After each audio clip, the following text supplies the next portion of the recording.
12 मार्च 1993।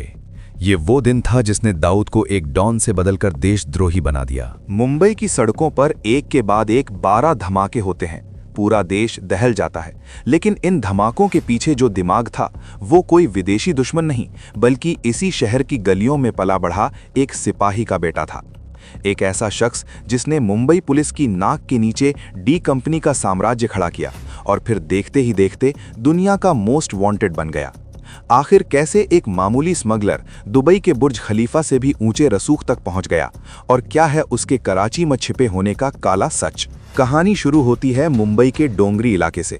दाऊद के पिता इब्राहिम कासकर मुंबई पुलिस में एक ईमानदार हवलदार थे, लेकिन दाऊद के इरादे कुछ और ही थे। उसने पढ़ाई छोड़कर छोटी मोटी चोरी और तस्करी शुरू कर दी। उस दौर में मुंबई पर करीम लाला और मस्तान मिर्जा यानी हाजी मस्तान का राज था। दाऊद ने अपनी खुद की यंग पार्टी बनाई। उसका तरीका सीधा था, डर। उसने तस्करी के धंधे में खून बहाना शुरू किया और देखते ही देखते पठान गैंग की जड़ें हिला दी। यहीं से जन्म हुआ उस नाम का जिसे आज दुनिया डी कंपनी के नाम से जानती है। 80 के दशक तक दाऊद का सिक्का जम चुका था। सोना, चांदी, नशीली दवाएं और फिर आया सबसे बड़ा बिजनेस, वसूली। दाऊद ने अपना ठिकाना दुबई बना लिया। बॉलीवुड पर दाऊद की पकड़ इतनी मजबूत थी कि फिल्में कौन बनाएगा और हीरो कौन होगा ये दुबई से तय होता था। शारजाह के क्रिकेट मैचों में दाऊद वीआईपी बॉक्स में बैठता और भारत के बड़े बड़े स्टार्स उसके साथ नजर आते। लेकिन इस ग्लैमर के पीछे छिपा था खून और डर का काला धंधा।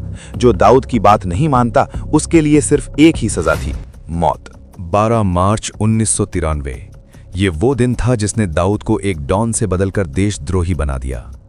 बाबरी मस्जिद विध्वंस के बाद हुए दंगों का बदला लेने के नाम पर दाऊद ने पाकिस्तानी खुफिया एजेंसी आईएसआई के साथ हाथ मिलाया। आरडीएक्स पहली बार भारत की जमीन पर उतारा गया। मुंबई स्टॉक एक्सचेंज से लेकर एयर इंडिया बिल्डिंग तक पूरा शहर दहल उठा। 257 बेगुनाह लोग मारे गए। इस एक घटना ने दाऊद को भारत का सबसे बड़ा दुश्मन बना दिया। रातों रात दाऊद दुबई से फरार होकर पाकिस्तान के कराची में जा छिपा। आज दाऊद इब्राहिम कहाँ है? भारत सरकार के पास पुख्ता सबूत हैं कि वो कराची के क्लिफ्टन इलाके में एक आलीशान बंगले में रहता है। उसे पाकिस्तान की सेना और आईएसआई की सुरक्षा मिली हुई है। दाऊद अब सिर्फ एक क्रिमिनल नहीं बल्कि टेरर फंडिंग का सबसे बड़ा जरिया है।